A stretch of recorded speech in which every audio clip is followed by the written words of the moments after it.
campaign targeting the Prime Minister. That's coming up from us. It's goodbye. Thanks for your company.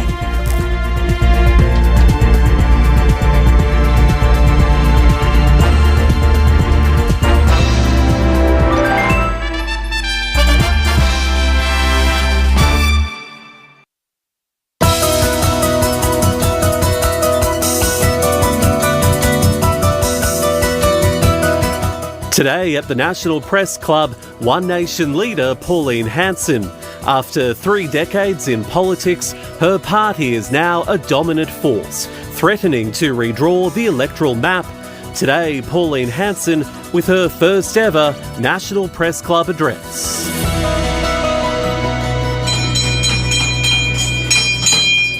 Hello and welcome to the National Press Club and today's Westpac address. My name's Tom Connell, I'm the club's president and also a host at Sky News Australia. Our guest today is the One Nation leader, Senator Pauline Hanson. Pauline Hanson entered politics in 1996. 30 years later, she's giving her first address at the National Press Club. It's fair to say she's packed in a little bit during that time though. There have been plenty of controversies. Arguably no politician in modern Australia has been as divisive, but nor has there been someone who has inspired such depth of devotion from her supporters. The then member for Oxley had her seat abolished and lost her re-election bid in Blair in 1998. There was even a brief stint in jail in 2003 for electoral fraud. That was a conviction that was quashed though just 11 weeks later. And 11 weeks after her release, she was on Dancing with the Stars, which took her from political pariah to breakfast TV celebrity. Despite that fame, between 1998 and 2015, there were 8 failed attempts to win a seat in Queensland, New South Wales and federal parliaments, often just missing out, and she often noted preferences were a factor. In 2016, the drought was broken, Pauline Hanson was back, and with the balance of power in the Senate. The party's impact in the House at that stage was yet to be felt, 1.3% of the national vote. It grew slowly, 2019, 3.1%, 2022, 5%, 2025, 6.4%. But today, a year after the last election, in every major opinion poll, One Nation is in mid to high 20s and leading both major parties. It's outperformed the coalition on primary vote in the South Australian election and easily won the Farrer by-election. Opinion polls and momentum suggest, albeit a long way out from the next election, she could in 2 years' time either run the country or have a strong say in who does. So, what would she change and how would she do it? For the record, the club has also invited the leaders of the Liberal and Greens parties to address the National Press Club, and the Prime Minister, of course, and Leader of the Nationals have both addressed the club earlier this year. I remind our members the club will have a podcast of this address on our website later today. Let's begin by welcoming Senator Pauline Hanson.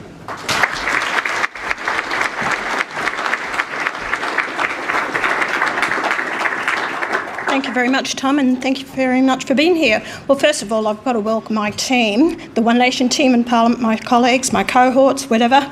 They're on this journey with me, so thank you very much for being here.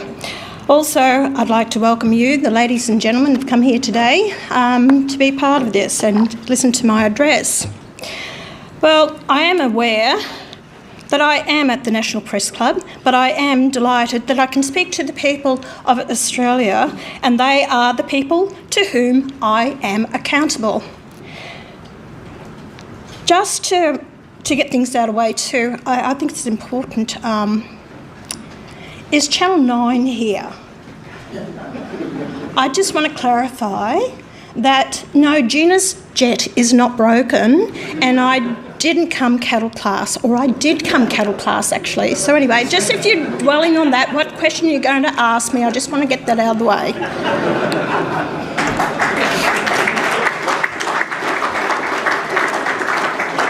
Well, also, I will say, don't expect a divisive welcome to country from me. This beautiful country belongs to all Australians born here and those who have come to join us. I would like to acknowledge the men and women that have sacrificed their lives for our democracy, our freedom, for our country, and also to those migrants, those people that have worked extremely hard, and those Australians born here with their blood, sweat and tears to build this nation into the beautiful country that it is today. For the record, my job may surprise you. I am elected to represent the concerns of the people of Queensland. I am also the leader of a political party, One Nation. So I have a responsibility to the wider Australian electorate. My overriding concern, and that of the people I talk to, is that politicians today are good at talking but not listening. They will do anything to get your vote, but when that has been achieved, the voter is ignored. The public are sick and tired of being ignored. So what has happened in recent times when I have listened? Well, I'll tell you what the issues are. Firstly, immigration and housing. According to the Housing Industry Association earlier this month, housing demand in Australia substantially outstrips housing supply. The HIA says the underlying problem we have is trying to fit 11 million households into 10 million homes. Unsustainable demand has been driven by several factors, but the biggest is high immigration. Let's give these numbers some perspective. In August 2000, the Australian Bureau of Statistics reported Australia's population as a whole is projected to grow from the current size of 19 million to between 24 and 28 million over the next 50 years. It's only 2026 and we have already passed 28 million. At the time, the ABS did not consider net overseas migration exceeding 110,000 per year. At the time, it was pretty much unthinkable. Fast forward to today. Net overseas migration in the first 3 years under this Albanese Labor government has totalled 1.27 million people. Let me repeat that, 1.27 million people under this current government. That's more than 423,000 per year. A total of more than 1.9 million people arrived in Australia from mid-2022 to mid-2025. Undeniably, immigration or immigration policy has our country in the state of crisis. At the centre of this crisis is the utterly flawed policy of multiculturalism. We cannot be a multicultural society. We are a multiracial society, but we must be monocultural. Australians must live under the one cultural umbrella. Now to the facts. As one of your own, Paul Kelly, reminded us recently, some of our best universities have nearly 50% of their enrolments being overseas students. Is that what the electorate wants or supports? 32% of our population, 8.8 million people, have been born overseas. Is that what Australia supports? In the 2021 census, more than half of Australian residents, 51.5%, were born overseas or had one parent born overseas. 51.5%. Is that what's supported by the Australian electorate? Is that what Australia wants?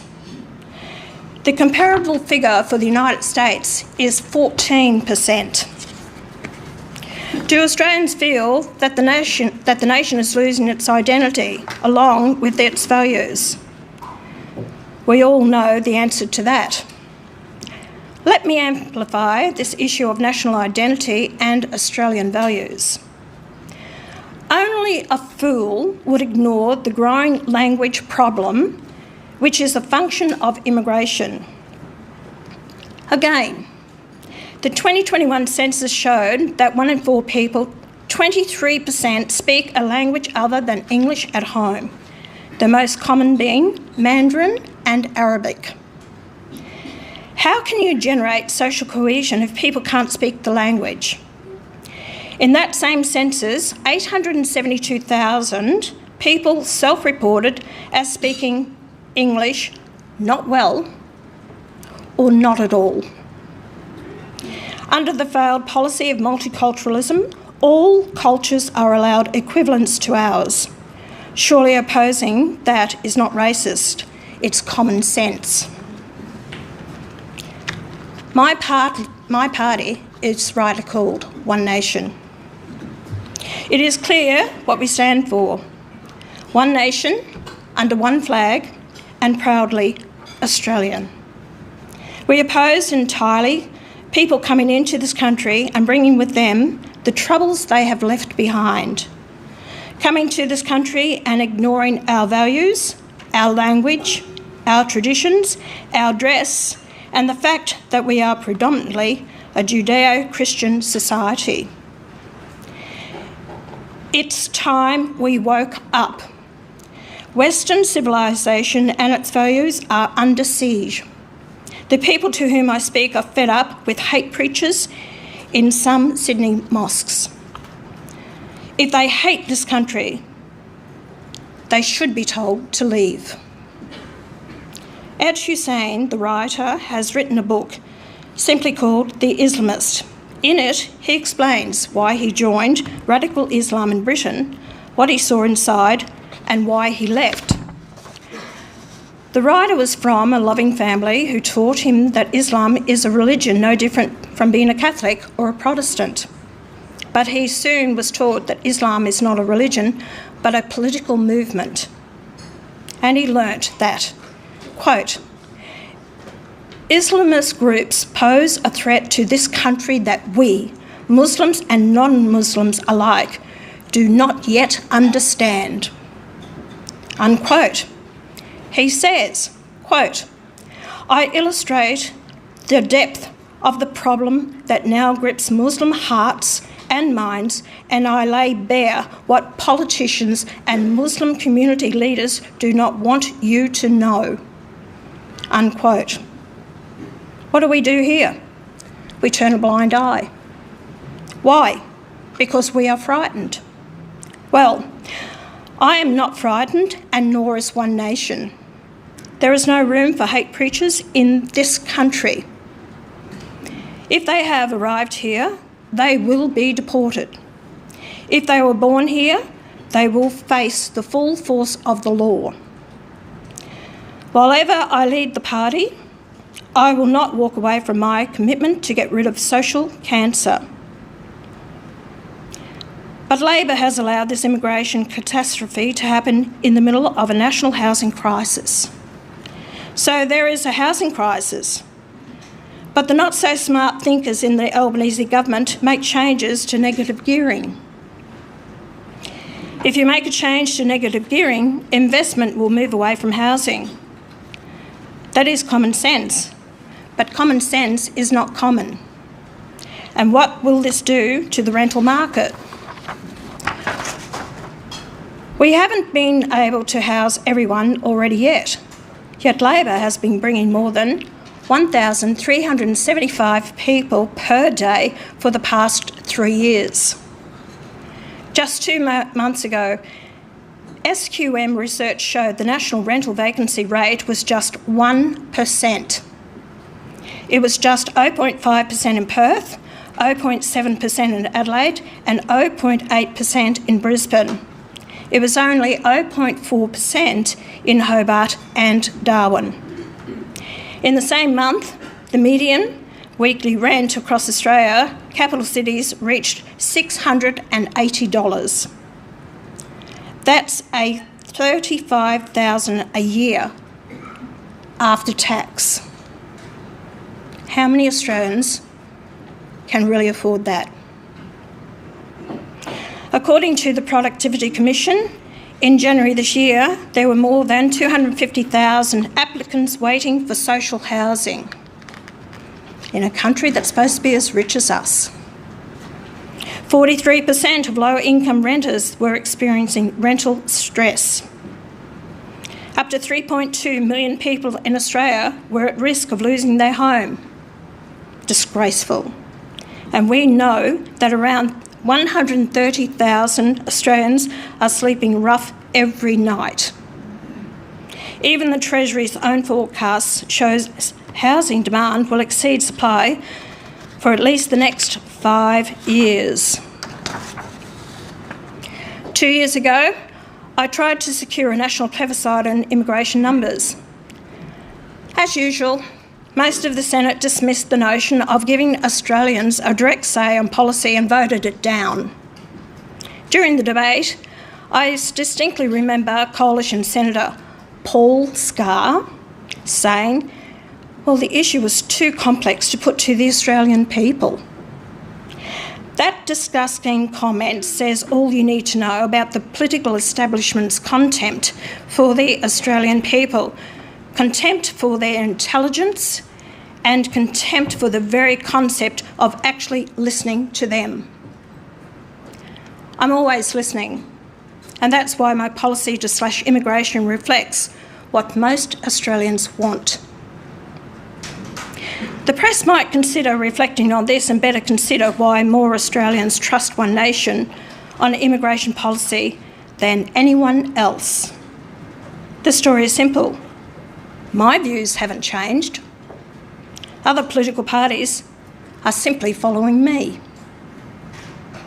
It's why my policy will restrict immigration from places immersed in extremism like radical Islam, because that's what most Australians want, especially after Bondi and the return of ISIS bride terrorists. Make no mistake here. One Nation is dedicated to fighting against radical Islam and the obvious threat it represents to the peace of our country and the safety of our community. I will not hesitate to call it out for being incompatible with Australian values and our way of life, for its hatred and its love of deadly violence. If we want a secure and peaceful world, radical Islam must be destroyed. There is no place for it in Australia, and my party and I won't tolerate it. Now let's talk about the cost of living. The Salvation Army's latest Red Shield report, released in May this year, is not easy to read. It reveals the plight of increasing numbers of low-income Australians who now need help just to get by. Thousands of Australians are seeking this help every day. Organisations like the Salvos are so overwhelmed with demand, they're having to turn people away. Of the 4,400 people surveyed, 19% said they'd eaten food from a rubbish bin in the past 12 months.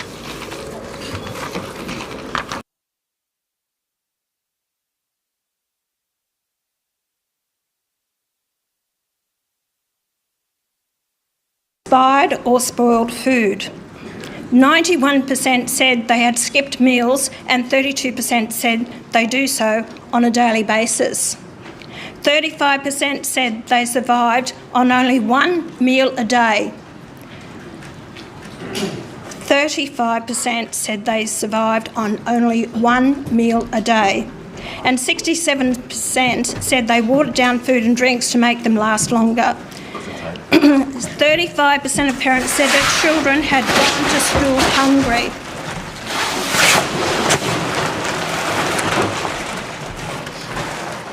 Apologies, continue please, Senator. Thank you very much. We're not doing stunts, all right? I think this is very important, what I've just said. Country, time and time and time again. 59% said their children had missed school because they couldn't afford the transport costs. 84% said they went to bed early to keep warm. Again, where's Peanut Bowen? Where is he with his reliable energy? What is that doing for our age, for our pensioners, those people that can't afford to pay their electricity costs? 63% said they used candles and torches for lighting their homes. What has that done with a lot of homes to go up in flames? People have lost their homes because they're trying to save a few dollars in electricity that they can't afford. 49% said they go to public places like shopping centres to keep warm or cool. 51% can't afford a doctor, dentist or optometrist. 51%, and 46% can't afford prescription medicine. This is unacceptable, highly unacceptable to me and my colleagues and my party. As I will explain later, the government's energy policy, which One Nation will dismantle, feeds problems such as these. Everything is unbearably dearer. OzHarvest's annual frontline report this year showed about 350,000 Australians were seeking food relief each month. More than 2/3 of them are families.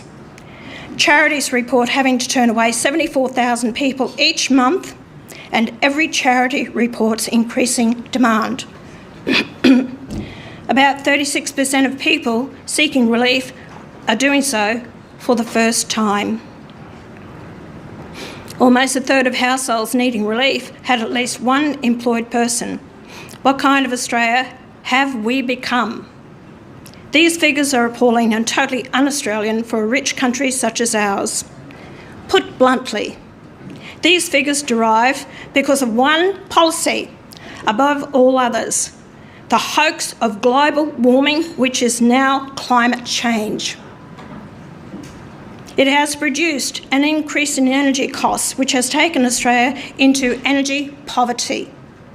The Albanese government itself is proof of what I am saying. Remember, when first campaigning to be elected, the Albanese government said it would reduce power bills by $275. Surely the slogan, "Fire the liar," has relevance to millions of Australians. Was it a lie to campaign in 2022 on the slogan, "A better future"? Is this how Australians feel today? The cost of energy feeds into everything we use. We eat, we manufacture, everything. So food is dearer, housing is dearer, rents are dearer. There is your cost of living crisis. Albanese lied to become elected, and Australians are paying for it. How many times were you, the media, condemned for simply asking before the last election whether a Labor government would make changes to capital gains tax and negative gearing? Didn't they lie to the electorate? I'm meant to be a voice for that electorate. The public are sick to the back teeth with these lies. When the Prime Minister was delivering a speech to miners in the coal mining region of New South Wales, the Hunter Valley, in the 2025 election campaign, did he fall off the stage and deny it? Let me be blunt. If you lie once, why won't you lie again and again and again? Let me come back to energy, the central source of national poverty. Amos Hochstein was the Special Coordinator for Energy Security during the Biden administration. Recently, he said of renewables, quote, "Renewables don't compete with oil. They don't supply solutions to aviation. We rely on more shipping that doesn't run on renewables. Yes, we should invest more in renewables, but they won't solve this crisis anytime soon. The inside of an electric vehicle is still made of plastic that is made from fuel and petroleum. Our hospitals are made entirely from petroleum. Our masks, our syringes, MRI machines, CT scans all need helium, which comes from natural gas." End quote. Because individuals and businesses are suffering from this net zero nonsense, the government shovels out millions of dollars of taxpayers' money just to justify their failing energy policy. Let me make no apology. One Nation will end this renewable energy bribery, grants, tax incentives, concessional finance, even the government underwriting anything that sponsors the whole net zero hoax. Let me give you one example of many. Rewiring the nation to build useless transmission lines and destroy prime agricultural land, billions of taxpayers' dollars. This will end. One Nation will always protect prime agricultural land. It belongs to farmers, not government transmission lines. Let me give you another example. The bloke in the corner store is productive. Does he get subsidies? I speak to struggling farmers everywhere. Do they get subsidies? Does the young 25-year-old going out on his own, starting up a business, does he get subsidies? But no. Community batteries, solar banks, regional renewable projects, it's impossible to keep track of all these taxpayer subsidies. The government's Clean Energy Finance Corporation provides tens of billions of dollars for renewable projects, of course at favourable rates. This is a rort. Renewable energy projects benefit from cheaper finance than the market would offer. Are those benefits available to the bloke in the corner store? The small businessman in the suburbs? The businesses that keep regional towns in Australia alive? Do they get financed at favourable rates? But this outfit, the Clean Energy Finance Corporation, has received over $200 billion of taxpayers' monies. That is $200,000 million of taxpayer money. Now, don't get me wrong, I'm not opposed to renewable energy. But if it's the saviour of the energy crisis and if it's profitable, why would government have to prop it up? One Nation is saying, put everything into the energy mix. Let everyone share the wealth that is under our feet. We are one of the richest resource nations in the world. I am saying get ideology out of the way. Let me just add that it's clear that the hydrogen energy solution is blowing up in Australia's face, or should I say, Andrew Forrest's face. But we still have here we go again, taxpayer subsidies, a hydrogen Head Start program, $4 billion in 4 budgets, and the Prime Minister has announced $520 million of your money for green hydrogen projects outside the Head Start program. And what about Malcolm Turnbull's $2 billion Snowy 2.0 project? He calls himself a businessman, but showed no regard for taxpayers' money. The $2 billion is now forecast to reach over $40 billion. Cancel it. Cut our losses. Governments have no money of their own other than what they take from taxpayers. The Snowy Hydro 2.0 is nothing more than a black hole of debt for taxpayers. Before the South Australian election, One Nation argued, quote, Australia's fuel shock exposes energy insecurity. Australia's energy sector is finally catching up to what One Nation has been saying for years. We need a secure, reliable energy future. Every leap forward in human progress has come from mastering energy, from fire to steam, from coal to oil. Each step has powered stronger economies, lifted people out of poverty and secured our future. Energy isn't a luxury. It is the backbone of prosperity. Get it wrong and everything else suffers. Get it right and the nation thrives. End quote. Therefore, moving forward, One Nation will introduce nuclear energy. Let me be plain and clear. Our energy crisis is a product of failed energy policy, and this policy was supported years ago by major political parties and the big media giants. I have always opposed it. Ford and Holden closed their factories more than a decade ago for one simple reason: the cost of production. The source of much of our wealth is under our feet and should not be only for export. Of course, basic environmental standards must be met, but they can't be allowed to throttle our economy. we will never be able to do without coal and gas. We should encourage the investment in them and provide power to homes and businesses as we once did, as the world's cheapest price. Bowen said last March that households still claim savings of up to 10.1%, yet average electricity debt for customers on hardship programs has jumped 22.8% over the past year. These are Australian Energy Regulator figures. Gas hardship debt is up 22.2%. This applies to households, small businesses, industry and manufacturing. The regulator, not Pauline Hanson, warned, quote, experiencing energy debt and the ability of customers experiencing financial difficulty to repay debt remain a concern, end of quote.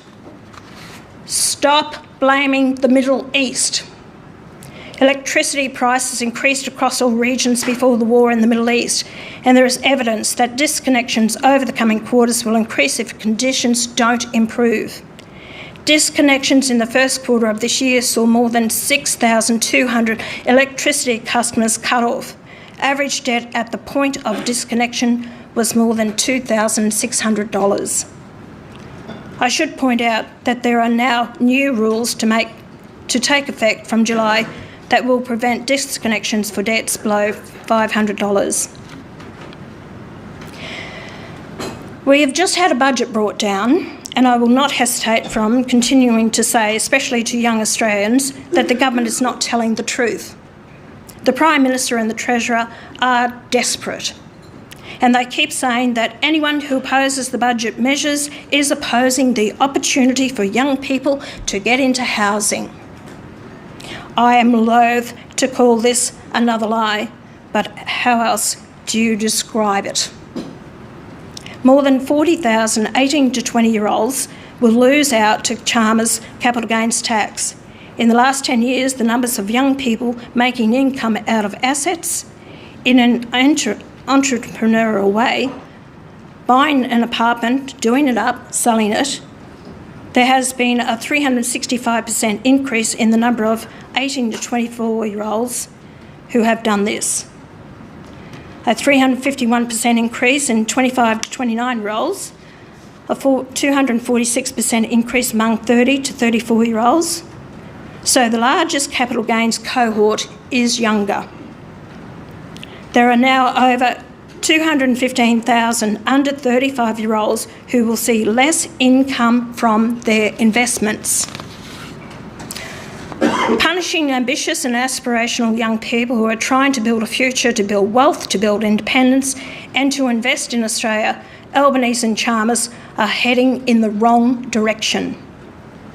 Chalmers argues when it comes to people under 35 with shares, quote, about 1 in 10 under 35 have shares, unquote. What a pathetic defence is that. 1 in 10 is a lot of people. Before COVID, in 2021-22, nearly 75,000 Australians 18 to 24 years of age recorded capital gains. Now the Albanese government is coming after these young Australians. They call it tax reform. How on earth can ripping another $77 billion out of the pockets of Australians be called tax reform? You see, the truth this is, on April 21, 2006, Peter Costello declared the nation debt-free. I have never been in government. We have done our best in the Senate to curtail the irresponsibility of previous governments and this government. I have always argued against escalating debt.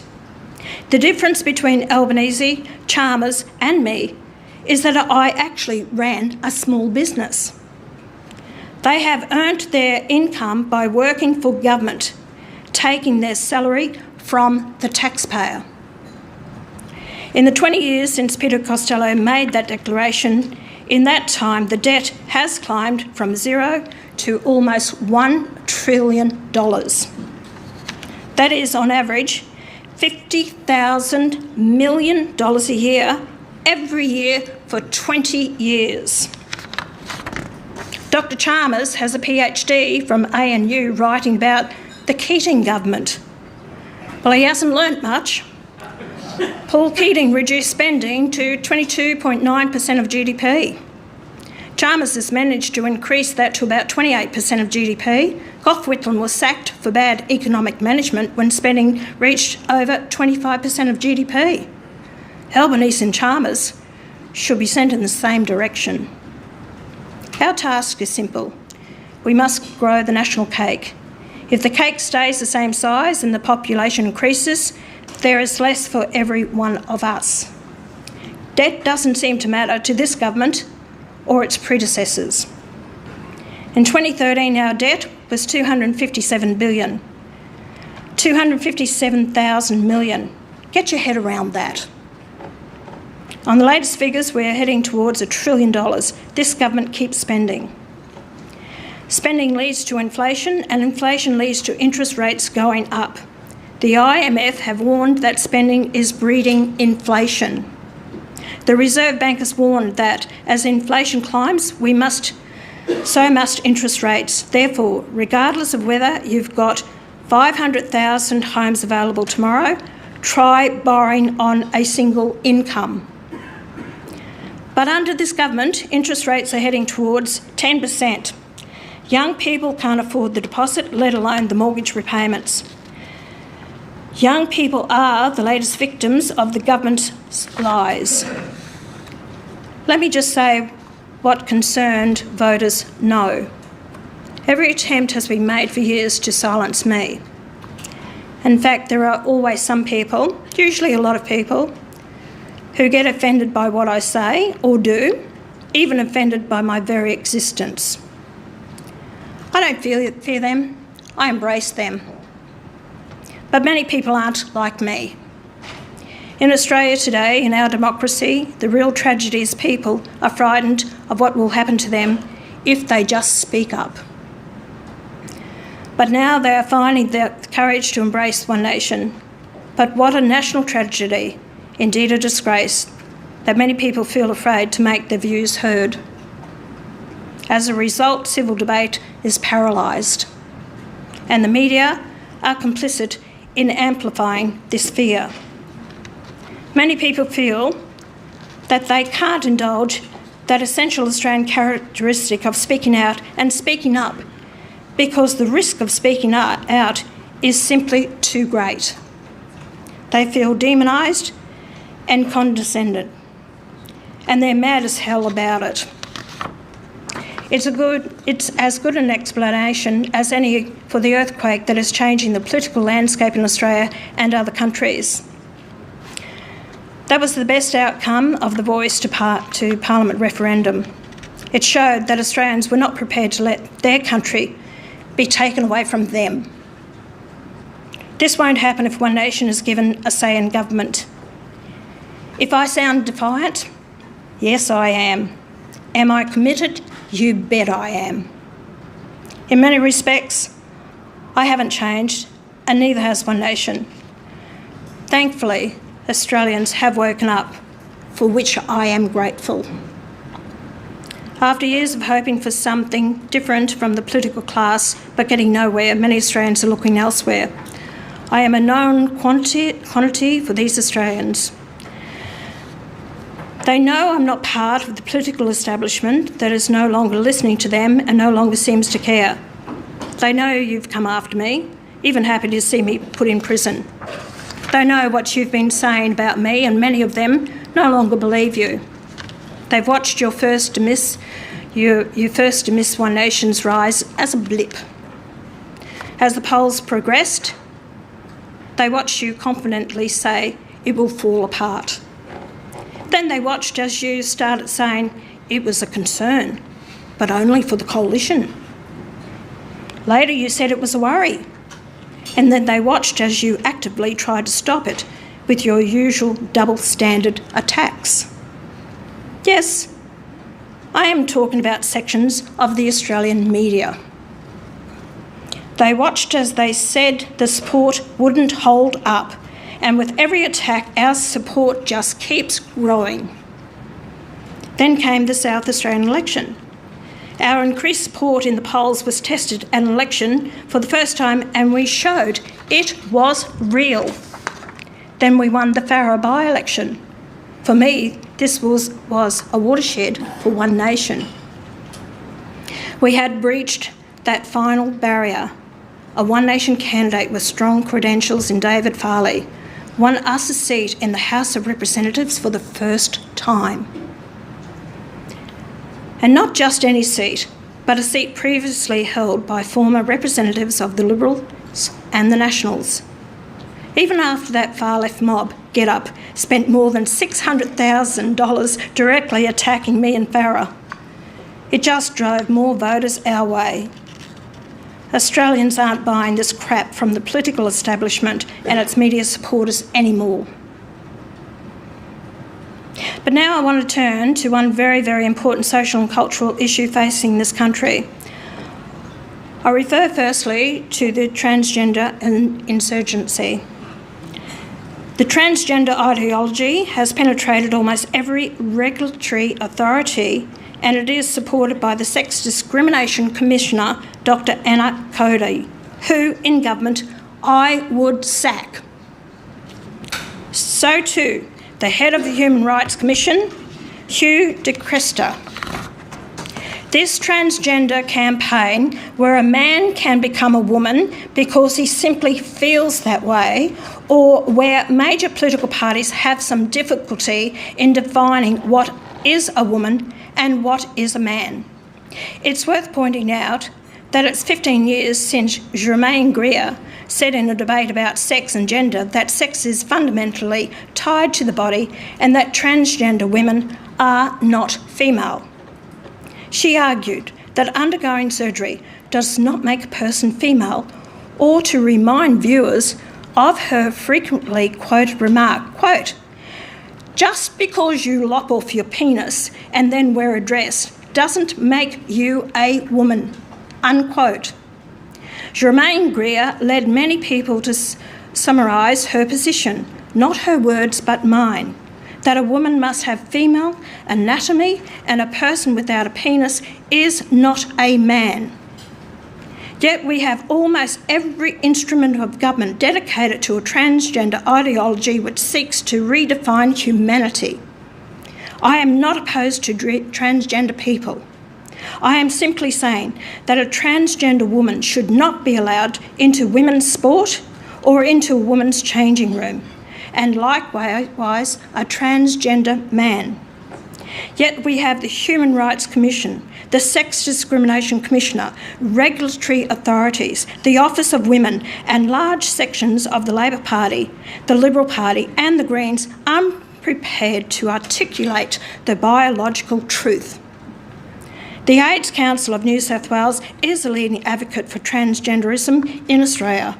They go into the workplace to ensure that there is what is called a Workplace Equity Index. All health regulatory bodies sign up to this. Corporations pay the AIDS Council of New South Wales for its advice and services. The Office of the Ombudsman signs up to the Australian Workplace Equity Index.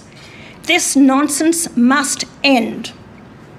Dr. de Cresta, the head of the Human Rights Commission, wants more power, basically to control the debate about what is a woman, and this stuff is going on in schools.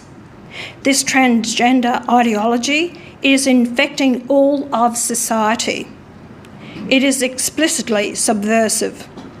There seems to be no boundaries, as it has become part of the propaganda being imposed on kids in classrooms.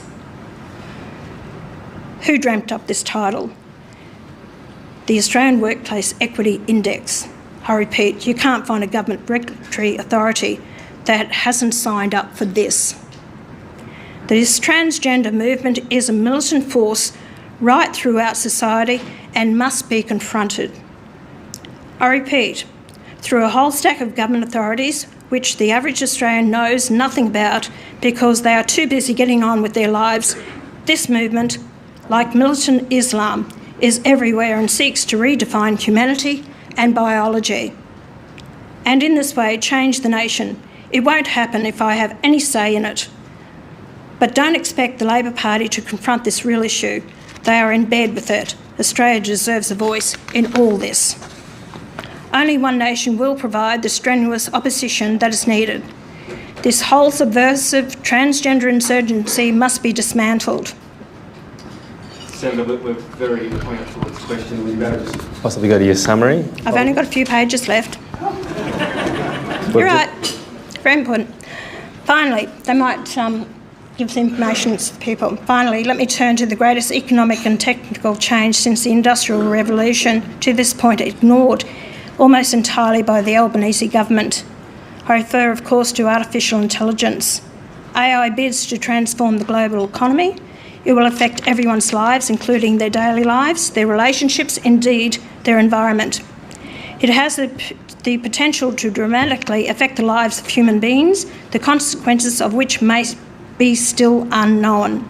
Therefore, AI should not be left entirely to self-regulation. Public trust is essential for widespread adoption. The Albanese government's response to the coming of AI is largely to leave it in the hands of corporations with little regulation to ensure that the industry operates in the public interest. One Nation seeks a middle path encouraging AI adoption and its economic benefits while imposing enforceable safeguards where AI can importantly affect people's rights, their safety, their employment, their privacy, even their democratic participation. If AI is to be successfully deployed, public trust is a prerequisite. One Nation will put in place mechanisms, if not to entirely protect jobs, and we won't take the Albanese government's route of lying to you, but we will have to get everyone through this. One Nation will look after the interests of working Australians whose economic well-being could be threatened. I don't claim to have the answers now, but we will find them. In general terms, all requires regulatory measures. On a final note, I have a few more words for the mainstream media. This much you want to hear. One Nation's news support brings with it much greater responsibility. I get that. And I can assure you that One Nation, its administration, its candidates and its leadership will prove we can deliver. It's your job to scrutinise my party, its people and its politics. Unlike the Prime Minister, I welcome it. I'm an elected representative and I should be scrutinised. That doesn't give you the licence to pile on. It doesn't give the licence to delegitimise my party. It doesn't give you the licence to say preferencing One Nation is immoral. It doesn't give you the licence to continue to repeat the lie that we are a racist party, because that is untrue. The Australian people can make up their own mind, and they are. Rest assured, there will be big changes if One Nation is given the chance. The SBS will be gone. There's no need for it anymore. The internet has overtaken the need for it. The ABC will still exist, but in a very different form. Taxpayers will still fund some of the ABC's operations in regional, rural and remote areas where there is a lack of commercial media. But in the cities, which are already saturated with media outlets across the political spectrum, the ABC will only be subscription service only. From its chairman down, the ABC has proven itself to be completely in denial about its profoundly transparent political bias and the activists and its ranks. Yet they think of themselves as a pillar of democracy. The arrogance is stunning in its scope. It is partly for this reason I have at times refused ABC interviews. I will continue to do so because, as media outlets go, the ABC is very low on my list of priorities and their bias against One Nation media is obvious. Remember this, I don't answer to the media. I answer to the Australian people. Australians' trust in media, the government and public institutions is at an all-time low. To you, the media, may I offer some advice. You have to earn the trust of the Australian people. I am confident I can. Can the media say the same thing? Many see you as part of the problem. In some respects, that's right. One Nation and its leadership have one overriding ambition: to give this country back its wealth, which has been stolen from us. by bad policy and arrogant policy misfits.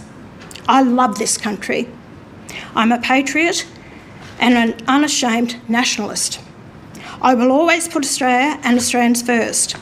One Nation will do its best to change this country's direction, to reassert its values, to honour its traditions, to reinforce that we are one nation under one flag. And my party will put Australia back on the path to prosperity, security, independence and freedom. One Nation will do everything to help take this country back for its people. At the moment, government of this country has become a victim of the ideology of people who have failed you in the past and will fail you again. Thank you for the invitation to be with you today.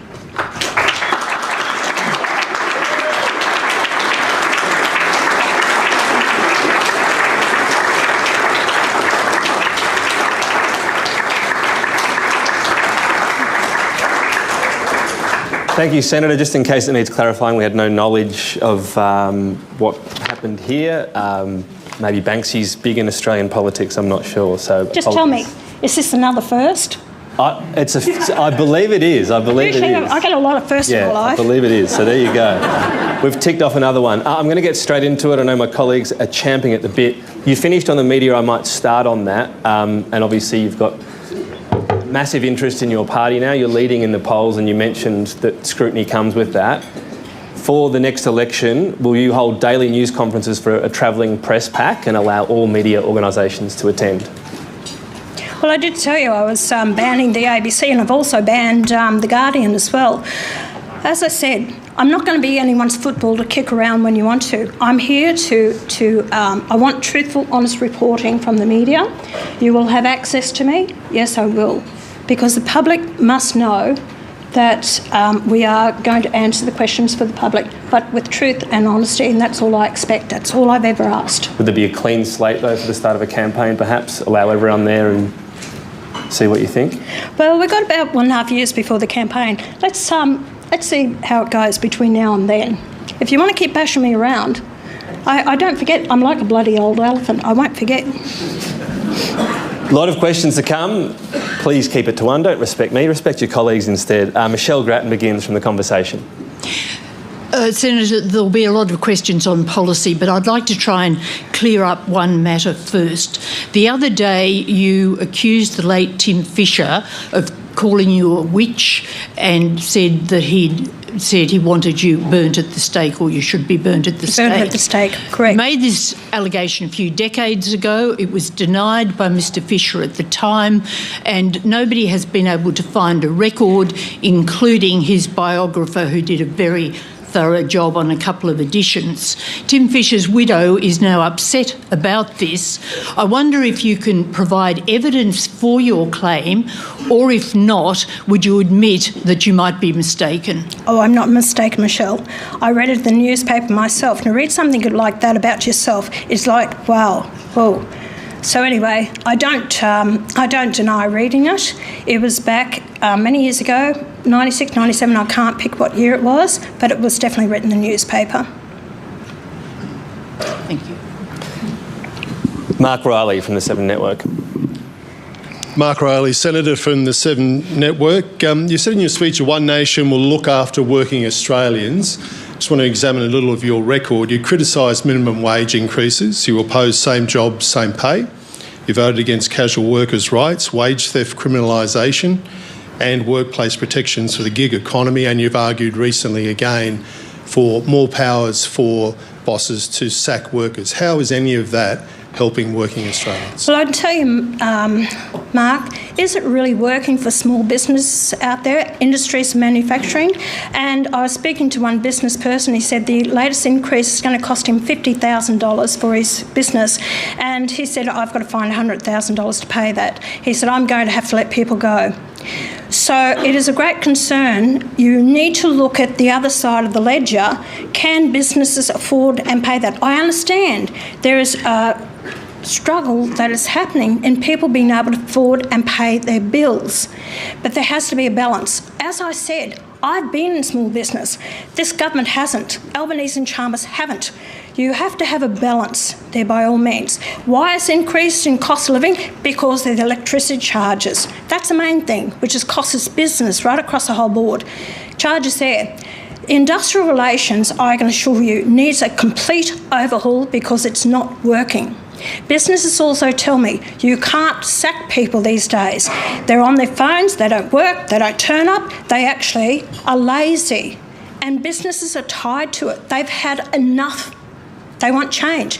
You talk about same pay. If you're male or female, you do get the same pay. That's all smoke and mirrors, what they're telling you. If you're an airline pilot, male, female, you get the same pay. You're hostess, same pay. You do the work, you're same pay. The difference is that if women take time off and they are not paid their wages because they're not working, fair enough. Why should a business pay them if they're not at work? That's the difference. That's why the pay gap is there. David Spears from the ABC. Senator, thank you. Just picking up on your point about not changing over the years. One idea you have advocated over many years is for a flat tax. A couple of years ago in the Senate, you argued for a flat 25% tax rate to replace the progressive income tax system that we have. Is that still your view, or have you changed, and can you explain why? David, we have to overhaul our tax system. We are one of the highest tax countries in the world. And when people have the money after paying their PAYE tax got in their pocket, we're paying another 10% on top of that again. There's only two ways, and this government, I don't trust them because I believe that at the next election they're elected again with the Greens, they will introduce a death duties or inheritance tax. We have to get productivity up in the country, more people working, contributing. And if we can do that, the government will not be able to reach into the hands of Australians anymore. They need rein in the spending.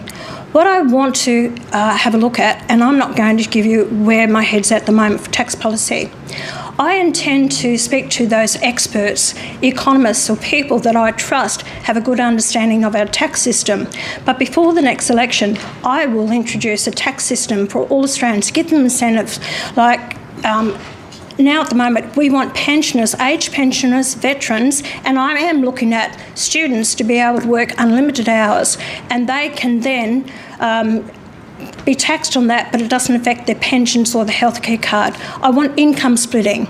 I want people to be able to split their incomes so that those families where the mum or dad want to stay home and to give them help. But there's a lot of work to do. You need to actually rein in government spending, give tax breaks here, and those people who are working overtime, they then should don't tax them to the hilt, let them do as much overtime as they can. Thanks. Phil Curry from the AFR. Thanks, Tom. Hi, Senator. Hello, Phil. You didn't mention in your speech, but you have been critical in the past about foreign aid. About foreign aid? Foreign aid, yeah, levels of foreign aid.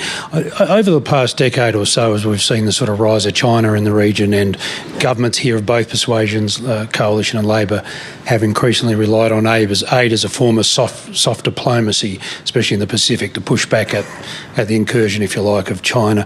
Have you changed your views on foreign aid? Do you see a value in it from a geostrategic position, or are you still largely opposed? Are you still of the same views you held for a long time? Phil, as long as it's spent well, when I hear, and I just heard recently from the foreign aid that's going to Papua New Guinea, and I've heard this for years and years and years, decades, the corruption that goes on there and the amount that is actually wasted. I've got Australians, as I said, 130,000 Australians living in poverty here who can't get a roof over their head. And we're giving foreign aid to countries that don't respect it, and corruption that's happening there, that needs to change.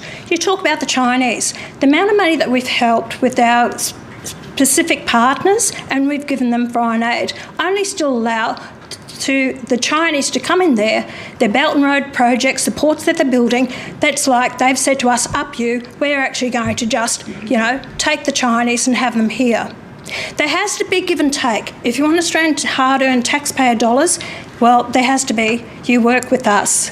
And China is a real big concern to me, where we're headed with that. Foreign aid in the right places, but I also believe, clean up our own backyard first. And when I can put a roof over the people's heads, put food on the table for our Australian people, and not see the starvation that's happening with children and people, then we might be able to increase and help others. So if a country accepts foreign aid from China, then we wouldn't give it? Sorry? Were you saying essentially that if a country accepts foreign aid from China, then we wouldn't give it as well? That would be a deal My breaker concern for us? is they are still accepting from China. If China is our biggest concern, I think that we need to really look at the relationship that they have with China and how it's going to impact on us. If we've been, propping up these countries for many years, Tom, we have to realise the threat. We cannot disregard China. We have to realise the threat that it could be in our vicinity. Katina Curtis from the West Australian. Senator Katina from the West Australian.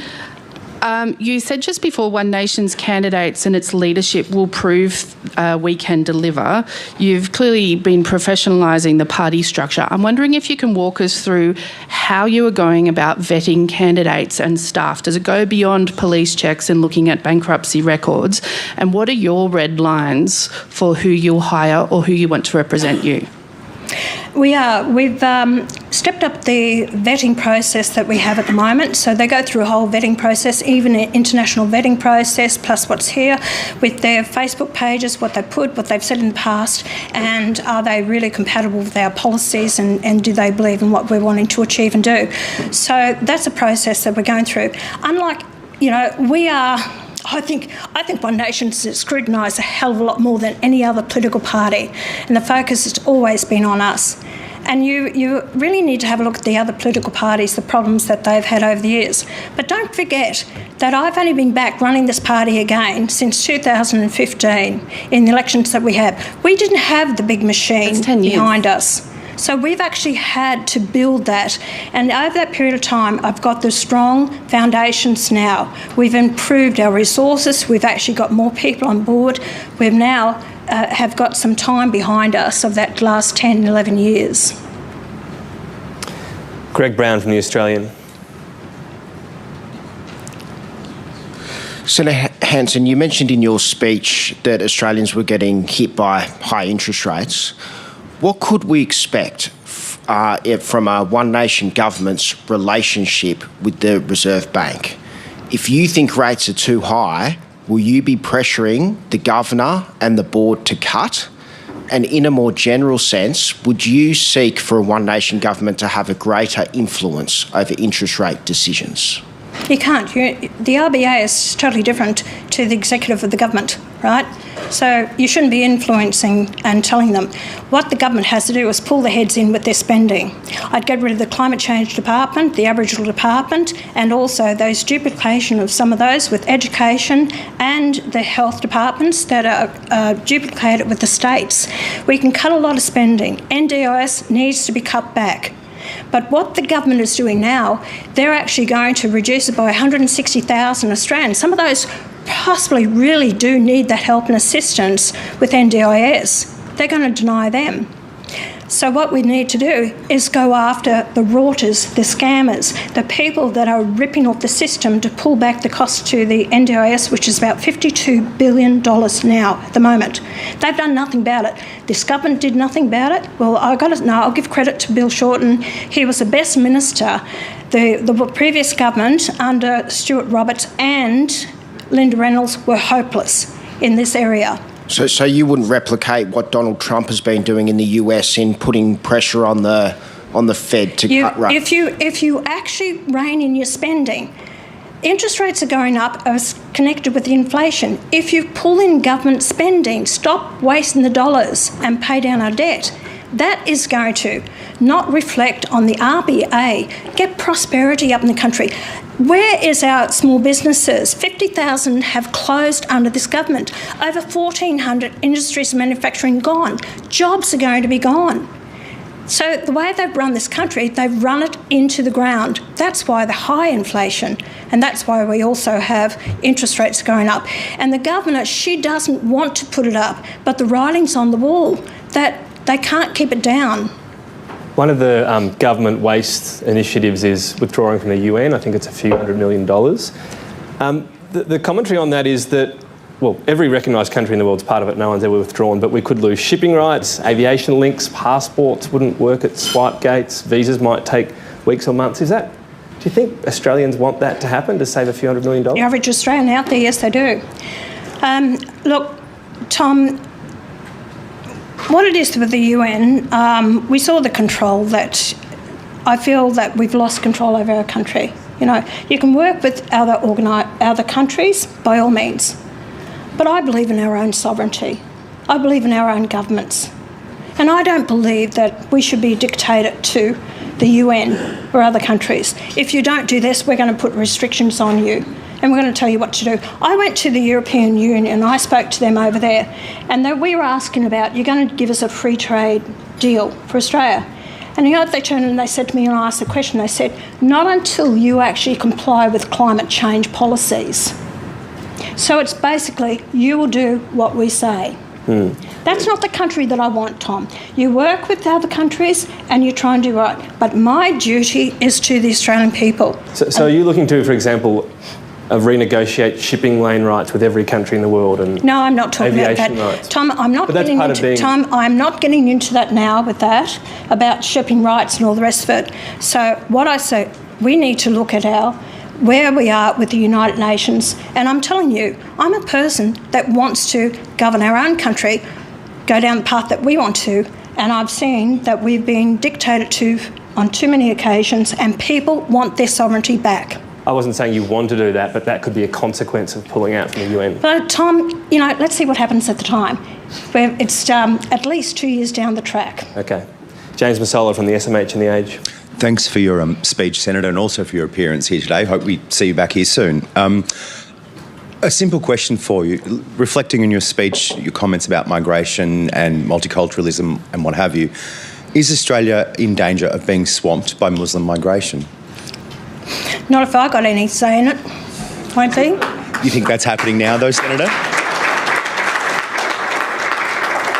Is that part of your concern, that we are headed? As I said, it's radical Islam. That is my grave concern. And we've seen over the period of time, I think we've got 18,000 people on Asia watch list at the moment, and probably 220 very serious. In a country like this, what about, you know, what happened in Bondi, which I have expressed? We can't keep up with the personnel to keep an eye on these people. I'm not apologising for anything. And I've seen too much footage on our TVs from what's happening in Britain, Canada, France, Germany. They're all just absolutely, I won't say it. So that's something you're guarding against? S-holes. Yes, and I don't want Australia to become like that. Sarah Martin from The Guardian. Senator Hanson, Sarah Martin from The Guardian. Taxpayers are paying more than $150,000 a year for your daughter, Lee Hanson, to seemingly campaign full-time in Tasmania while employed as a political advisor for a New South Wales senator. Did you have any role in appointing her to that position?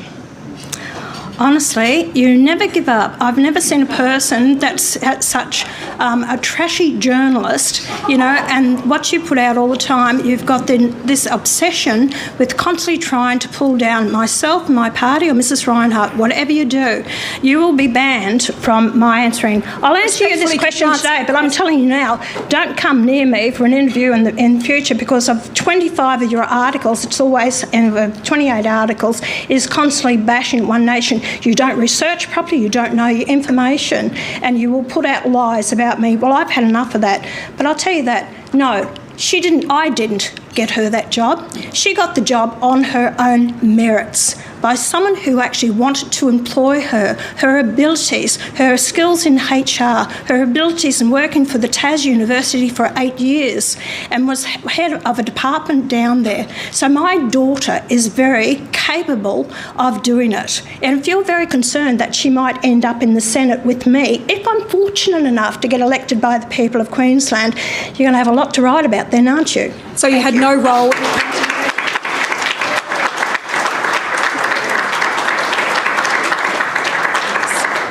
So to clarify, you had no role in appointing her to that position, none whatsoever? I've given you my answer. Thank you. You have had a lot of criticism of the major parties for the, you say, you know, poor standards that everyday Australians wouldn't accept. Do you get the optics of someone working in Tasmania while they're working for someone based in New South Wales? Tom, there's a lot of people, and I remember that even Simon Birmingham had his staffer working in Tasmania. But He's senior advisor. So it's not unusual for other members of Parliament to have their staffers live elsewhere. You know, we could actually run the country through Zoom during COVID. We had our meetings on our computers. What is the problem now? Is it because it's One Nation? Do you have a problem because it's my daughter? You know, you really, need to go and have a look around instead of criticising me. And as long as the job's done, and I can assure you, Tom, I don't believe in nepotism. Either you can do the job or you can't do the job. If you can't do it, you won't be around me. Next question, John Paul Yankee from NT. Senator, thanks for your talk today. I want to talk about your Indigenous Affairs portfolio. You mentioned one of the aspects of that there. You called it the Aborigines Department. It's the National Indigenous Australians Agency. You want to abolish that. It was set up by the coalition government. You want to abolish it. You've identified that will save $4.5 billion in the programs and the grants that it provides. What are you envisaging happens to that money? Does it go back to mainstream departments? Because those programs fund things like housing, essential infrastructure, water security, jobs, range of programs, cost of living measures, family and children's safety centres. What happens to those services if that money is taken out of that grant program? What happens to those Australians who live in remote communities? Look, I agree about your concern, but my vision for Australia is that we're all Australians, regardless of race, colour, creed, where you are. We're all treated as Australians equally on an individual needs basis, not based on race. And with that, yes, that money will go into consolidated revenue, where any Australian can get that help if they need help. And all this money that we've paid out, probably about $30 billion plus a year, where's it gone? Where's the accountability? Where has the gap been closed? Where is the education for these young Aboriginals? Their health issues, their education, all this type of thing. And you can't tell me that in the classroom, because you're Aboriginal, you actually have, you can have extra teaching in education and you have your support tools, everything paid for. And the child beside them isn't Aboriginal, but they're in poverty as well. That's what I want to cut out. You mentioned $30 billion there. Can I ask you where you get that figure from? From state and federal, it's been advocated for many, many times through media outlets, that money that's spent. This is all the other programs that goes there. Even Aboriginal corporations are treated totally different to any other Australian corporation under ADSIC. The inequality, the differences have to change. If we want to be united as a nation and see ourselves as Australians, we have to stop this. That's where you will move forward and give benefits and hope to our children coming through. Thank you, Senator. Next question, Michael De Percy from The Spectator. Thank you, Tom. Thank you, Senator Hanson, for your address. There are no hypotheticals about One Nation possibly being in government anymore. These are facts, and I wanted to ask you about the Australian Public Service, and particularly its major role in policy. In recent times, the APS has become increasingly politicised, or at least critiqued in that way. How do you see a One Nation government, let me say that again, a One Nation government, managing its relationship with the public service? Look, it is still hypothetical, if we're going to get there. And I've got to prove myself to the Australian people that we can actually do it. And I acknowledge that. And I'm not going to say, yes, we're going to be government. There's a lot of work to be done. The public service has been, I think, poorly run for a long, long time. And we've got bureaucrats in there who have the attitude, oh, well, we're here for the long term, you just come and go. We're actually going to do what we want to do. I also blame the government and I blame the ministers who hold these portfolios because I deal with them and I've spoken to them on the floor of Parliament and I listen to their comments. They are incompetent and they are useless. They don't know what they're doing, they don't know how to run their portfolios, and they rely on the departments and the bureaucrats to give them the information.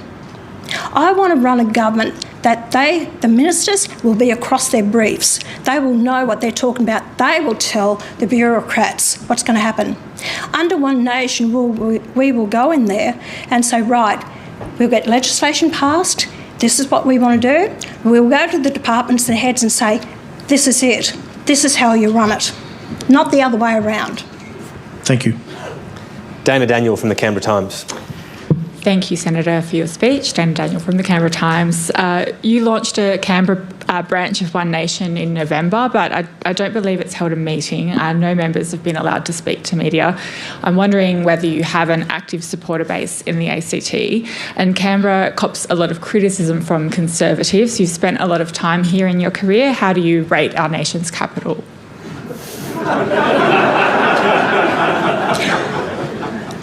I try to keep out of it as much as I possibly can. Do you have... Although I love my job, I'm here for... Is that what you're telling local members? Sorry. No, we have started a branch here, and what I heard, the first meeting, they had over 200 people there, so it's going extremely well in Canberra. Mark is the coordinator for it, and he has asked me to come. Mark, I'll come one day when I can. But, yes, no, we've got strong support in Canberra. Go to the Kingo. I tell you, I just get so many people come up to me wanting to have photos and talk to me, and they're really pleased to see me. So there is support in Canberra. Thanks. You've got free speech on your policy, the website there, that you'll push for constitutional protection of free speech and work to repeal any laws that restrict it. So speaking of the local branches, if you had those free speech laws, would they allow One Nation to have any restrictions on media silence, social media bans or gag orders on people within branches? Tom, so you're saying now, because I want free speech and I'd like to see it enshrined in our constitution to have free speech, by all means. So now you're saying, am I going to stop my branches from having free speech? No, I'm asking, would your free speech laws still allow One Nation as a party to have gag orders on branch members? When we've started up, and I only started up the branches last August, I wouldn't have branches prior to that because we had 350 branches the first time around I formed One Nation. I had nothing but trouble putting up bushfires, people who thought they were in these executive positions and thought they were running the party. So that's why this time around I said no branches. I changed that after the last election. We're allowing branches to go ahead. We've had a lot of enthusiastic people that have come on board to join One Nation. We've restricted these people until we know who they are. Are they right people in these positions? Because I know the majority of you are going to go out there and try and hound me or criticise me for anyone who's associated with this party or is a member. You've already done it. I know what you're up to. And that's why I have to be in total control of it. And I'm not going to allow you to drag me down through some member of a branch. Cam Redden from Sky News is next. Tom, thank you. Senator Hanson, thank you for your address. We've heard a bit about your plans for the public broadcasters today. You say SBS will be gone, the ABC moving to a subscription model. That would give you an annual budget in the realm of $1 to $1.5 billion. So how would you spend that money? Oh, golly, where do I start? There's a hell of a lot to be done.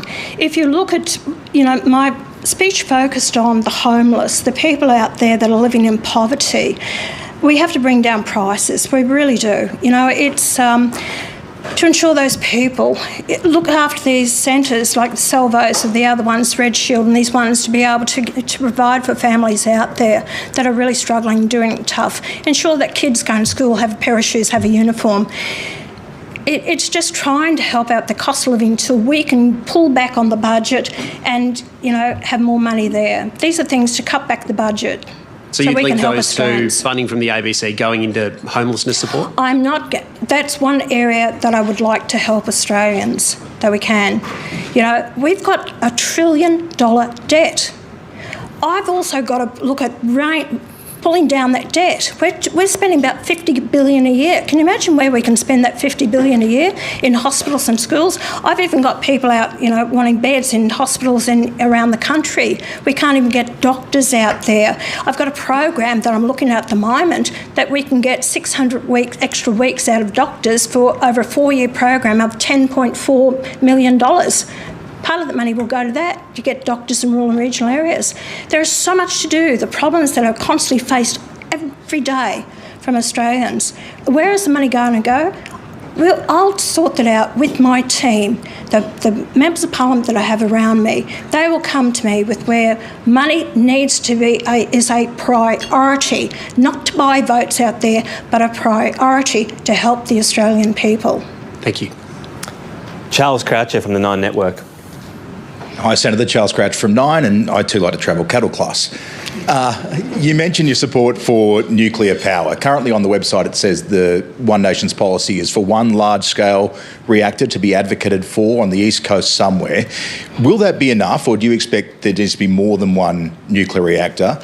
And is One Nation advocacy enough, or do you expect the government to have to tip in some money for nuclear power? Yeah. Charles, at the moment, the big mistake that the coalition made at the last election to say they were going to put in, 7 reactors. And of course it blew out, and of course the climate change, the energy group and Simon Holmes, the court led by him, $600 billion. Well, it's not going to cost that. Renewable energy by all means. No more wind turbines to be put in. That will be scrapped. No more solar panels on agricultural land. Gone. Put it up on your roofs, I don't care. Coal-fired power stations, yes, we need to have that. One in South Australia, one in Queensland to deliver the power that we need. And then from there we move forward and put in a reactor. To start with one, it all comes down to if you can afford it as well as a nation.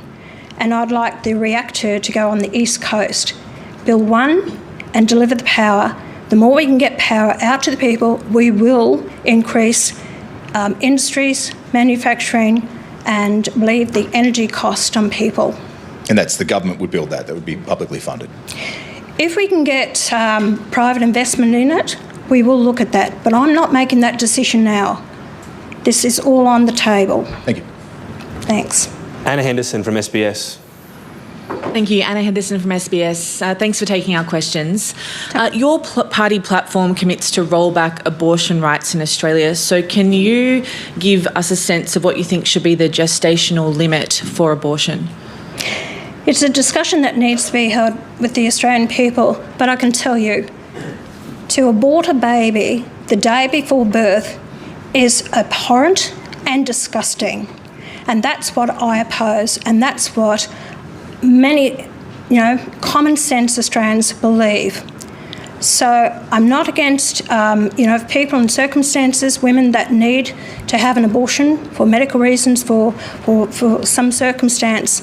I'd rather educate women to use contraceptives than to go through an abortion. Too many abortions in this country anyway. In the US, many states do ban it from 4 weeks. Are you in? I'm not advocating the time at this stage, but I can tell you, even from 20 weeks, I think it's too late to have an abortion. But definitely, 39 weeks to have an abortion, that is clearly not humane. And Senator, you have said you want to abolish SBS. You said in your speech the internet has taken over the need for it. But SBS is providing Australian news in 60 languages, not international news alone. We've got 7, so isn't 9, that in line? 2. Well, 2 will be but gone, in language, in up to 60 and then languages. then you've also got, the other forms of internet as well. Sky's great to go and look for news. So I'm talking about in 60 languages to help people integrate into Australia. I'm sorry. Is that not part I of can your understand your platform? question. You're going to be without a job. So anyway, I can understand that. Isn't that part of your platform? Isn't that part of your platform, Senator, to integrate people from other countries into Australia, to help them become Australian? No, I want them to be able to learn to speak English before they get here, to get their citizenship, and that will help them assimilate into our society, because 872,000 people said they speak very little English or none at all. So where's the assimilation? We are a monocultural nation, not a multicultural, and our language is English, and that will help people actually be able to go out there and get a job. Thank you. Just wanted to clarify on the very late-term abortions. Would there be an exemption if the mother's life is in danger? Oh, of course, Right. of course, most definitely. Chloe Burris from the Network 10. Thank you, Senator. The Prime Minister is today announcing a pay rise for childcare workers. We know that he wants to move to a universal childcare system. The Coalition's looking at more flexible options like subsidies for nannies. What would you do to improve the childcare system? Childcare is completely out of control. You're looking at 16 billion a year. They're asking that if this goes into more childcare workers, which is about 2,500 workers in the childcare industry, or owners of childcare, I should say, that own childcare. You know what? When I see that sort of money being put into childcare, I think we need to have a complete investigation into it, where the money's going. It just sounds astounding to me that $16 billion that have been put into childcare. So I'd like to have an investigation into it. And, you know, some of these people, you've got mums and dads, and I was a mother of 4 children. I didn't have a university degree to look after my children.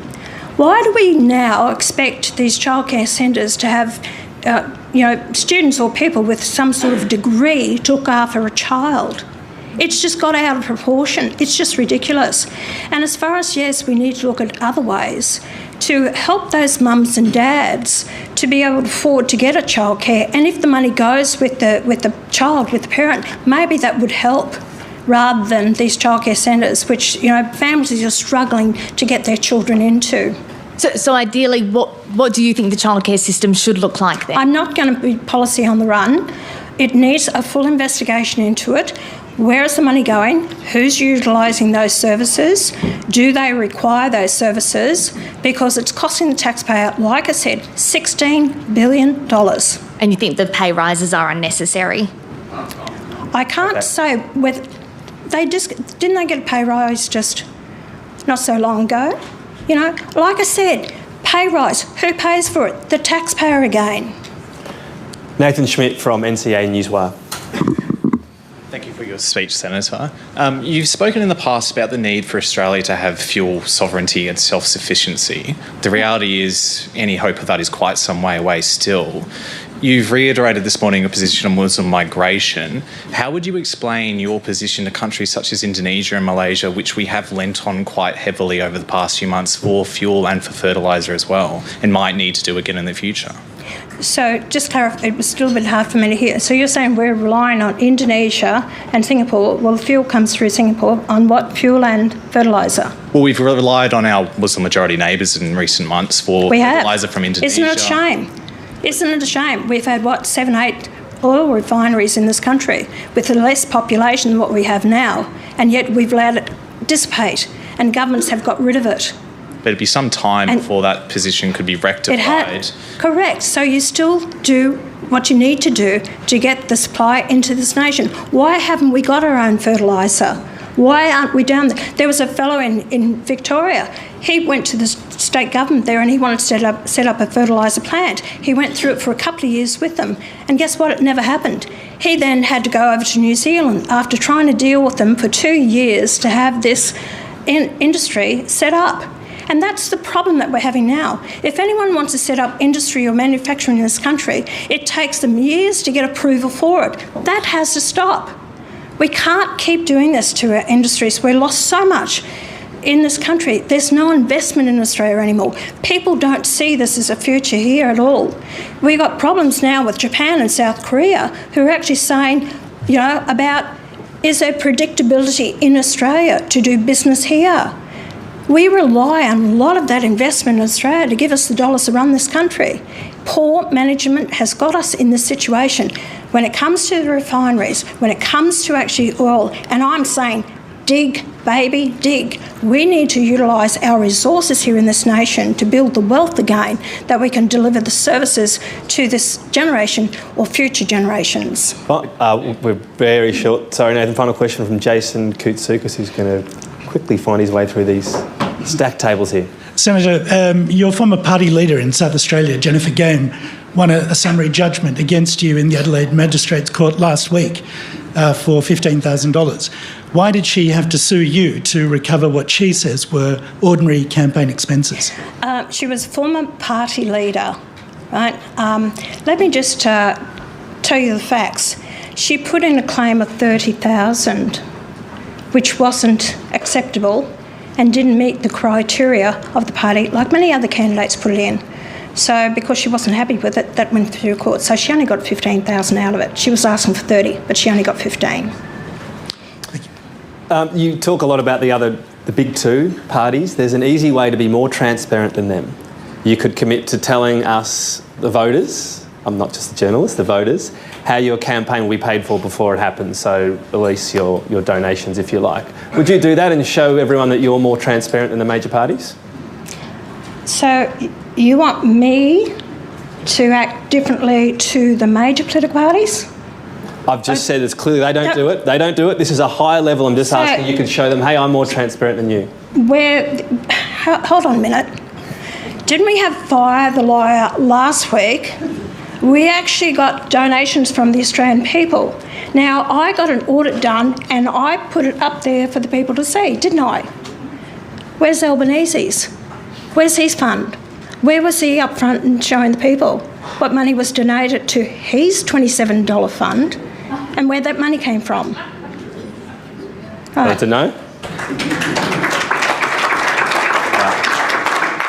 Senator, we've gone well over time. I sort of took your lead on that, and I'm going to ask for forgiveness rather than permission, but we appreciate your generous with your time today.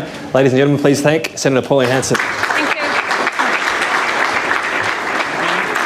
So a very long and very robust address to the National Press Club there from the leader of One Nation, Pauline Hanson. Senator Hanson's speech was not without drama, with her address interrupted by a protest banner which appeared behind Ms Hanson on the podium and was torn down by the Chief Executive of the National Press Club, Maurice Riley.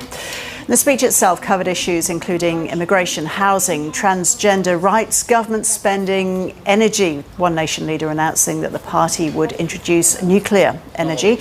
And Senator Hanson said immigration policy has our country in the state of crisis and that multiculturalism is a flawed policy and Australia should be a monoculture. Attention was drawn to the length of the speech by the event moderator, Tom Connell. He made reference to it just then, but Pauline Hanson continued to the end of her written address. But it was questions from the floor, from journalists, which was always going to be the focus of this event. Those questions came after a warning from Pauline Hanson to the media not to pile on in their coverage of her and her party. SBS and the ABC in particular were singled out. The One Nation leader saying she'd shut down SBS and restructure the ABC. Quote, the ABC is very low on my list of priorities, she said, and pointed to her refusal on some occasions to be interviewed by the ABC. Well, we'll be hearing from a couple of ABC journalists who were at the event in just a moment and indeed asked questions. We'll hear from them soon.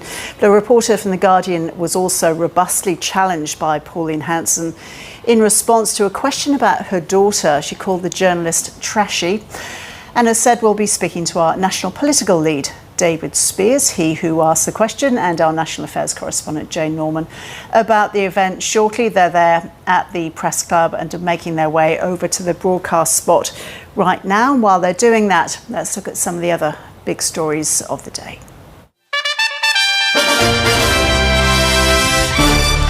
The government has agreed to fund a 15% pay rise for childcare workers at a cost of $3.6 billion. The wage rise was initially funded in 2024 and applied to the pay packets of about 200,000 educators and was due to expire in November.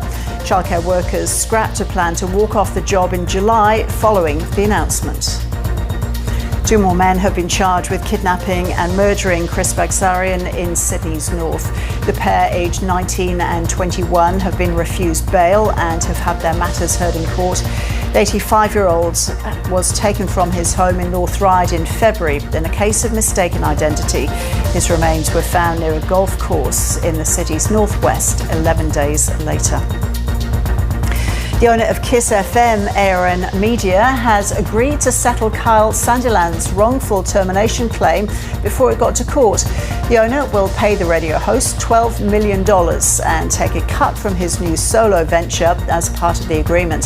Kyle Sandilands was pulled from his breakfast show after an on-air row with his co-host, Jackie O. And Queensland are hoping to keep the Rugby League State of Origin series alive when they square off against New South Wales tonight at the Melbourne Cricket Ground. New South Wales are hoping to close out the series after their extraordinary comeback 22-20 victory in Game 1. Returning now to One Nation leader Pauline Hanson's National Press Club address, a national political lead, David Spears, and National Affairs correspondent Jane Norman were there. And join us now from the venue itself. Hi, David. Can you kick us off? What did you make of the protest interruption first? Well, a moment of high drama here at the National Press Club, and safe to say, Ros, that this room at the National Press Club has seen moments of protest, moments of people yelling out or standing up with a banner, but I don't think we've ever seen anything quite like that. This was a banner that automatically unfurled right behind Pauline Hanson as soon as she got to the cost of living issues in the address that she prepared, and the banner, as people would have seen, pointed out that she opposed a pay rise for workers while pocketing a pay rise for herself. That sent the organisers here at the National Press Club into some furious reaction, given that it looked like this was something that had been staged. It clearly had not been by the officials at the National Press Club, which is why we saw them react so furiously. Jane Norman's on the board of the National Press Club. Jane, how does that sort of thing happen? Well, that is the big question. I can confirm Maurice Riley, the Chief Executive, has already launched an internal investigation into how this happened. It's hugely embarrassing, and it's really unfortunate, Spearsy, because this is, of course, Pauline Hanson's first ever address to the National Press Club. She's been a big feature of the political scene for decades now, but this is the first time she's come to this institution for, national debate. She often complains that she's treated differently, that One Nation is treated differently by the mainstream media, and so a stunt like today would really kind of feed into that perception. But I can confirm that there was absolutely no prior knowledge of this, and it is a really unfortunate and embarrassing event to take place, and certainly changed the energy in the room. Senator Hanson continued on with her address while Maurice Riley and others behind her were tearing down this banner, I guess sort of keeping up with her whole motto today of a certain defiance as the One Nation leader. Yeah, I think there were clearly moments of drama. That was the big one, but there was also the clash with Sarah Martin from The Guardian, who has been reporting on One Nation, asked a legitimate question about Pauline Hanson's daughter being employed by a New South Wales One Nation senator,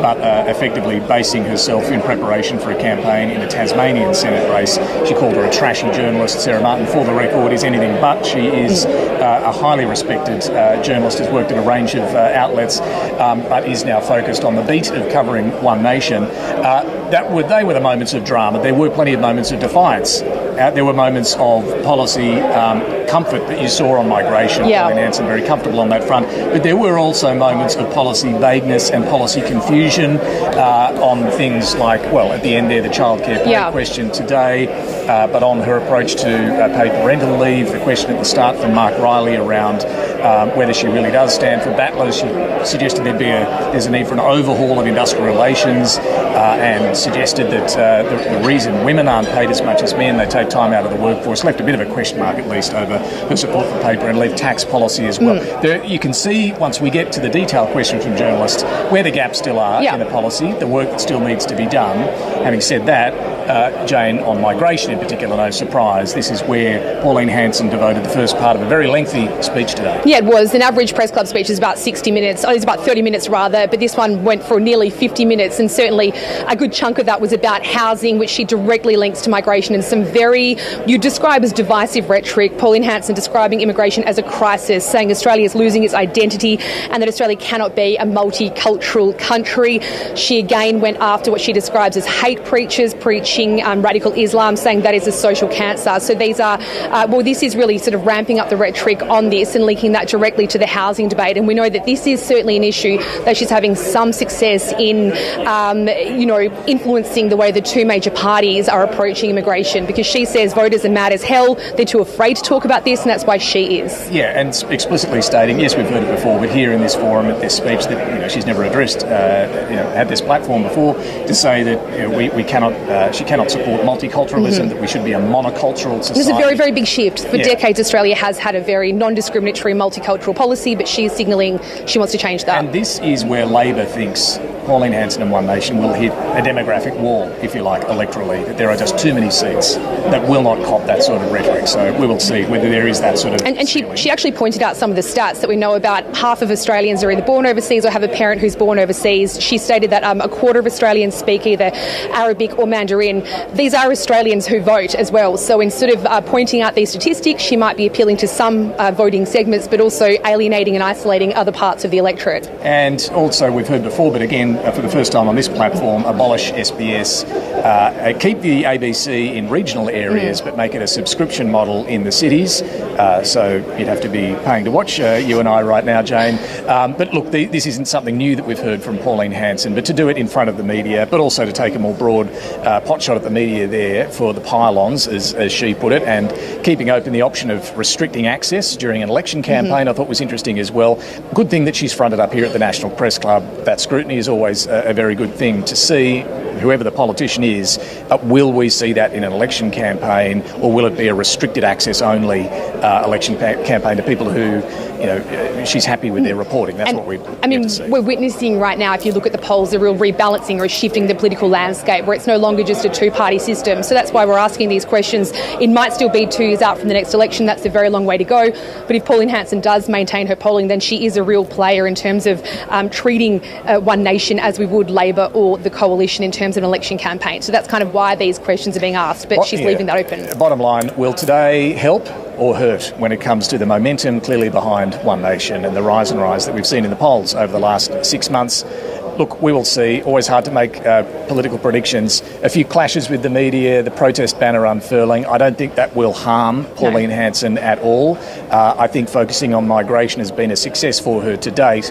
But, as I say, whether there is a limit to how far that takes her is what we are yet to see. I don't think there was anything today that will particularly hurt her amongst the base that's supporting her. But clearly there are some big policy questions, if people are thinking about who they want to be running government, that are unanswered, whether it's tax, industrial relations and foreign relations. She's certainly got the numbers, but it's the nuance and the impact of her policies which we're still yet to really hear. What I will say is that Labor would be listening very carefully to the comments about industrial relations today. She's calling for an overhaul of IR. She wants to tip the balance further in favour of businesses, using her history as a small business owner to sort of bolster that call, but also, interestingly, not really backing in today's childcare worker rise. And so you can see that sort of fertile ground for the Labor Party to till as it sort of tries to portray Pauline Hanson as a politician who doesn't look after what they call the battlers or the working class. So, Ros, no doubt we'll get plenty of reaction throughout the course of today from what we've heard here at the National Press Club in Canberra this afternoon. No doubt. David Spears and Jane Norman, thanks to you both.